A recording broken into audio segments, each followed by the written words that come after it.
શહેરના તાંદલજા સનફાર્મા વિસ્તારમાં આવેલ નીલગિરી વુડાના 240 ઘરોને વર્ષ 2023માં વડોદરા મ્યુનિસિપલ કોર્પોરેશન દ્વારા જર્જરિત અવસ્થામાં બતાવી આવાસોના ડ્રેનેજ કનેક્શનો, પાણી કનેક્શન, લાઇટ કનેક્શન કાપીને 240 ઘરોને રાતોરાત બેઘર કરી દેવામાં આવ્યા હતા.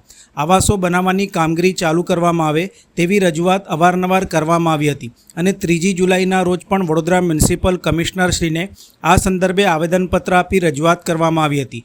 તે સમયે મ્યુનિસિપલ કમિશનરે વહેલામાં વહેલી તકે કામગીરી શરૂ કરવામાં આવશે તેવી બાહેંધરી આપી હતી અને ડેપ્યુટી મ્યુનિસિપલ કમિશનર શ્રી ગંગાસિંહને પણ રજૂઆત કરવામાં આવી હતી, જેમણે 1 મહિનામાં કામગીરી કરવાની બાહેંધરી આપી હતી. જે વાતને 1.5 મહિનો થઈ ગયો હોવા છતાં આજ દિવસ સુધી કોઈ યોગ્ય કામગીરી કરવામાં આવી નથી, જેથી કરીને આજરોજ આવાસોના રહીશોને સાથે રાખીને તાત્કાલિક વૈકલ્પિક રહેવા માટે મકાનો આપવામાં આવે અથવા વળતર પેટે ભાડું આપવામાં આવે અને નીલગિરી વુડાના મકાનો બનાવવાની કામગીરી યુદ્ધના ધોરણે ચાલુ કરવામાં આવે તે બાબતે આજરોજ વડોદરા મ્યુનિસિપલ કમિશનરને આવેદનપત્ર આપી રજૂઆત કરવામાં આવી હતી. આ સંદર્ભે અગ્રણી વસીમ શેખ દ્વારા માહિતી આપી હતી. આપણે વાત કરીએ વડોદરા સ્માર્ટ સિટીની.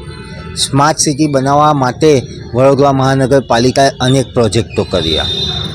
આજે દુઃખની સાથે મારે કહેવું છે કે વડોદરાને સ્માર્ટ સિટી તો ના બનાવી શક્યા આ લોકો, પણ જે વર્ષોની સિટી હતી તેને જર્જરિત બનાવી દીધી. તેનું કારણ શું કે વડોદરા શહેરમાં આવેલા સનફાર્મા તાંદલજા વિસ્તારમાં આ લોકોની જ બનાવેલી નીલગિરી વુડા 2023માં જર્જરિત અવસ્થામાં બતાવી વડોદરા મહાનગરપાલિકાએ. અગત્યની વાત એ કહેવાય કે 20 વર્ષ થઈ ગયા હતા ખાલી એને બને. કેટલા? ફક્ત 20 વર્ષ.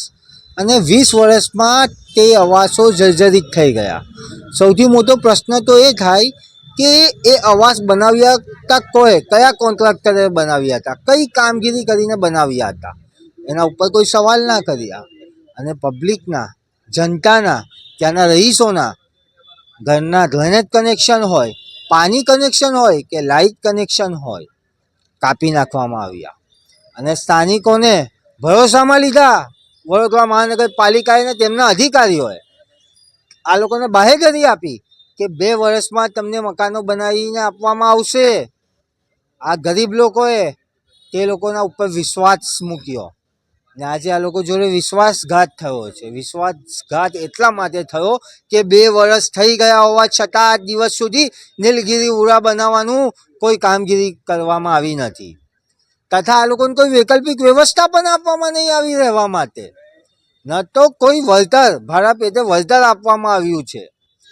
આજથી 1.5 મહિના પહેલાં વડોદરા મહાનગરપાલિકાના કમિશનર શ્રી અરુણ મહેશ બાબુને આવેદનપત્ર આપ્યું હતું મેં જાતે આ લોકોને સાથે રાખીને કે સાહેબ શ્રી 2 વર્ષ થઈ ગયા છે, આનું કામ ચાલુ કરો, ટેન્ડર પ્રક્રિયા ચાલુ કરો, અથવા તો આ લોકોને વૈકલ્પિક રહેવાની વ્યવસ્થા આપો, કાં તો આનું ભાડું ચાલુ કરો જ્યાં સુધી મકાન બને ના ત્યાં સુધી. તો સાહેબશ્રીએ પોઝિટિવ રિપ્લાય આપ્યો હતો અમને કે કામગીરી ચાલુ થશે. અને અમને deputy municipal commissioner Shri affordable હાઉસિંગના જે છે ગંગાસિંહ પાસે મોકલ્યા હતા. ગંગાસિંહે 1 વીકનો ટાઈમ માંગ્યો હતો સ્ટડી કરવા માટે. તે ટાઈમ પણ અમે આપ્યો. 1 વીક પછી પાછા ગયા તો તેમને કીધું 1 મહિનાની અંદર ટેન્ડર પ્રક્રિયા થઈ જશે.